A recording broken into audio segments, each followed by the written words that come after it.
Hey everyone, it's Birth3 and I'm here and this is my review for Heretic, the new film directed by Scott Beck and Brian Woods, and starring Hugh Grant, Sophie Thatcher, and also Chloe East in the lead roles. Now, there will be some spoilers in this review, so if you don't want to know anything about this movie, I'll give you an encapsulated review right now. This is a methodical, philosophical, and just downright bone-chilling horror thriller, and I give it a 10 out of 10. It's a chamber drama too, and it just has fantastic performances from the lead trio, fantastic writing, fantastic direction, and just a great emphasis on tension, timing, and pacing, and just, again, it's the writing here that really makes this movie so engaging from start to finish. So if you don't want to know anything about this movie in terms of spoilers, stop this review right now, watch it in theaters right now, and here is the spoiler-ridden review in 3, 2, and 1. So right off the bat, Hugh Grant has been on this crusade in order to change his image from being this rom-com actor to becoming this character actor. Now, I love Four Weddings and a Funeral, 9 Months, Notting Hill, Love Actually. All those movies are some of my favorite films of all time and just pleasant watches. And I know that Hugh Grant is trying to become this more intense and more layered actor, and I really appreciate that, but I do miss his rom-coms. Nevertheless, this is, out of all the films that he's done in terms of that kind of renaissance of his acting career, in terms of becoming this character actor, this is by far his best performance in becoming this character actor. He is so good here. This character is just very sadistic, very narcissistic, and just so intense. Again, he only probably yells twice in this whole movie. And otherwise, it's just his facial expressions, this calm demeanor that is so cold and very chilling. And just the way that he's delivering the lines and just his screen presence is really great here. I think, in my personal opinion, this is one of the best villain performances I've seen this year. And again, Hugh Grant is a gifted actor. And I think that he is one of the reasons why a film like this works out in the first place. In terms of the other two major performances in this film, Sophie Thatcher and Chloe East are excellent as well. I think that in terms of horror movies and thrillers, I think the most effective ones are not the ones where it portrays a big bad villain or this kind of monster or supernatural elements or anything horrible in that kind of sense. I think that real horror, or the ones that really are effective towards me, even with, heightened realities or with, supernatural elements, so on and so forth, even with those kind of elements, I think that the real horror is with real life situations or real life events. So in this case, the two characters that they play are door-to-door missionaries for the Church of Mormon. And they're trying to spread the word of Jesus Christ, and they happen to knock on the wrong door.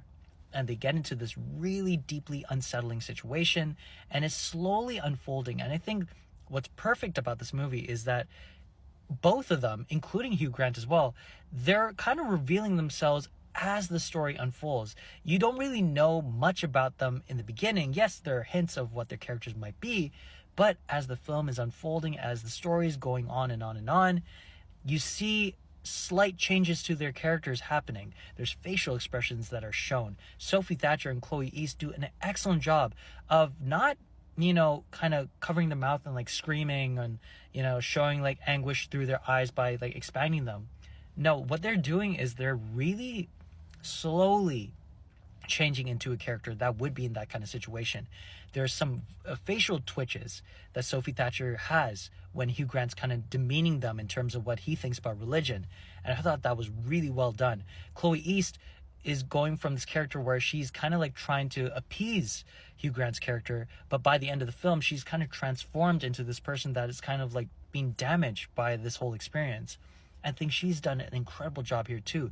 They both rival Hugh Grant's character in such a great way, and it's almost this kind of chess match between the three characters. And I think, again, brilliant acting from all three. And then we come to the direction and the writing. Now, Scott Beck and Brian Woods directed 65 last year. If you don't remember that movie, I don't think it was that great in my personal opinion. It's the one that starred Adam Driver, and it was happening in a dinosaur time, and it was a sci-fi film.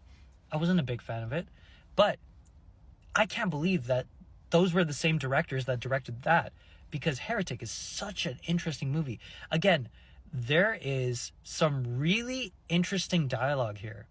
And the villain seems to be so convinced in his own ideologies and why he's doing these things. He seems to be this like person that's read up on all these religions, and he feels like what he's doing is just. And I think that that is one of the most chilling things about this whole movie, because again, some of the most interesting villains are the ones that seem to be so convinced in their own ideologies and their own villainry that they think that they're right. And I think it's the power of Hugh Grant's performance and also the writing itself that you as a viewer, you're deep diving with this character in terms of what they think and what they're like trying to say. And you're kind of just feeling it numbing you down and down and down. Because again, when it comes to religion, when it comes to beliefs, I think that's something that people are very sensitive about. And just this villain keeps on like trying to poke at you and poke at you and poke at you. And he's trying to like figure out a way to kind of like break down the two characters mentally.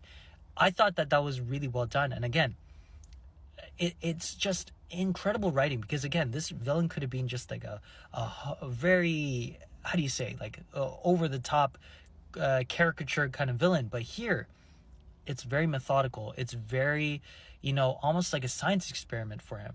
And I thought that was interesting. And it kind of felt like if they mixed in the characters of Buffalo Bill and Jigsaw with this extreme atheist that happens to be a self-proclaimed religious, expert and also scientist in a way.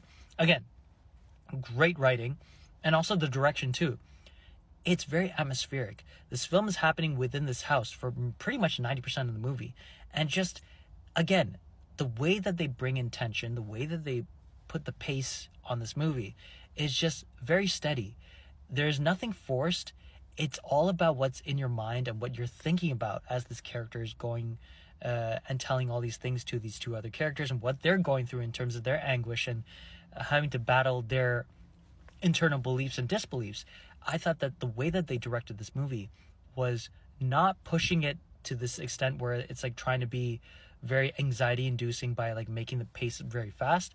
I felt like what they really did in terms of a good job sorry, I kind of like lost my train of thought there, but I think what they did as a really good job is that they kind of made this movie unravel slowly but surely. And I think that that is a testament towards the writing and the belief in the performances in the film too. Because again, easily, this could have been just a very fast-paced movie with fast cuts and everything, and just to make it like a very quick 80-minute long thriller. But no, everything is unraveling at its own pace, and it becomes this kind of like very anxiety-inducing watch as the characters are going through what they're going through, as this character is explaining why he's doing these things.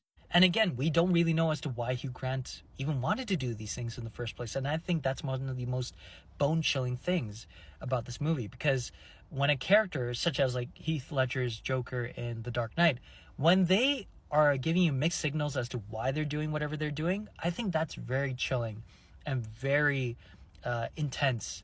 Because sometimes people want explanations as to why someone's doing something. Whereas here, he's trying to teach a lesson and say that, control is the biggest religion in the world, when really, we don't really know as to why he was doing these things in the first place, why he has all those captive people in the basement.